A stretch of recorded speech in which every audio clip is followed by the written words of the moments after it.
Hi, I'm Sarah. And I'm Philip, and we're the Wrights, and we're going to be going as missionaries to Cambodia. Long story short, we had to list about 10 countries, and every single one of them, one by one, got knocked off. Cambodia was the last, and it eventually became the first choice, and the only choice really. But you know, it's kind of how God works sometimes. He knocks all of our other things out of the park, and we realize, oh, this is where we're supposed to be. This is what we're supposed to be doing. So we got connected with a local pastor there named Pilot Knapp, wonderful man. In 2013, when they went, came back and just told our church just amazing stories. So at that point, you know, Sarah and I were dating. I was in my sophomore year of college, and through that, God got our church connected with Cambodia, with a ministry that's already happening there, and gave our church a burden for it. And then eventually, through a couple different trips, we gained this huge, immense burden to be able to, you know, see the people in Cambodia come to know Jesus Christ. So we went in 2015 for the first time. It was actually our 1-year anniversary we spent on a 18-hour flight. So that was a blast on the way back from Phnom Penh. But being there, you know, we went in 2015 and we experienced the kind of a depth of poverty that we'd not really experienced before here in America. But not only the depth of poverty, but the sense of hopelessness. You know, in America, I think there's hopelessness about different things, but we still go home to a home. Maybe we're not a home, maybe we go home to a family, or there's people around. And in Cambodia, the people had experienced so much turmoil and tragedy through, you know, the communism that had taken and ravaged them, you know, post-Vietnam War in the early 70s, and just been a really difficult time through the Khmer Rouge.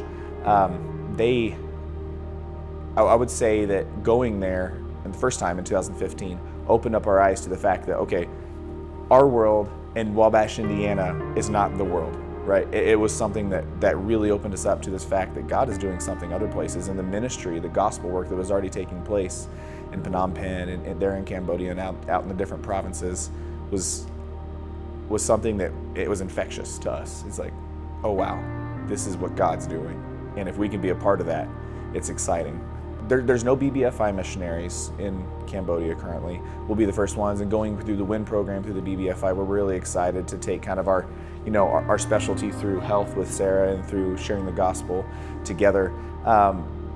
But there's already local workers and even Filipino missionaries coming in through the Philippines to plant churches in Cambodia.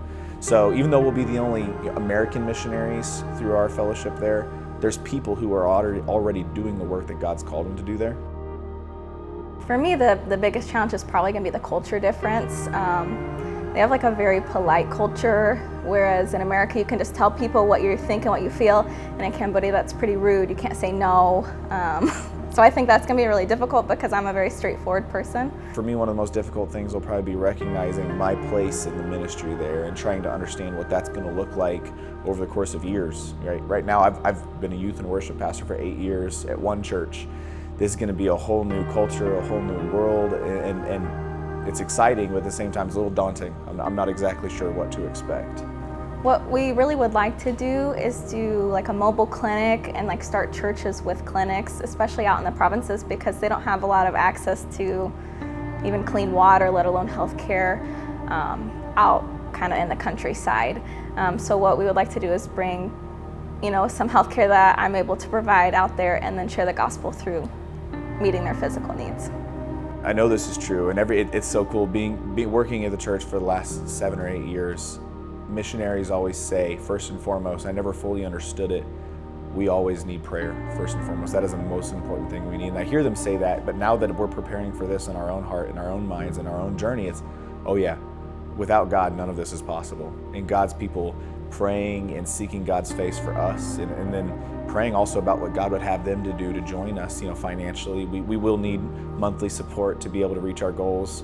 First off, so that we can stay there and live there, but even to be able to take some of these medical needs and the gospel through those medical needs to different villages and places in Cambodia, to honestly take the gospel to people who've never even heard the name of Jesus. I think to add to that, the ministry that the ministry that's already been going on and taking place there, one of the beautiful things is everywhere they go and they start a Bible study or a church plant. Everywhere, when we've been there, our past 3 trips in the last 7 years, there's always just a huge amount of kids. They're always around, and they're so excited and hungry for something. And I think as we're going off and we're offering just very basic general health care in the beginning until we learn what is really deeply needed in Cambodia, those kids just being around somebody who knows that, okay, we're there just because we care for them. And they get excited about that, and they want to talk to you, they want to learn from you, they want to hear. It's like, okay, reality is I need to learn from you about what it's like to have real hope in desperate situations like they live every single day, especially out in the province. I think ministering to the kids is, if you raise up a generation of kids who know Jesus Christ from a young age, I think we could see the country of Cambodia just set on fire for the gospel. And that's really exciting to me.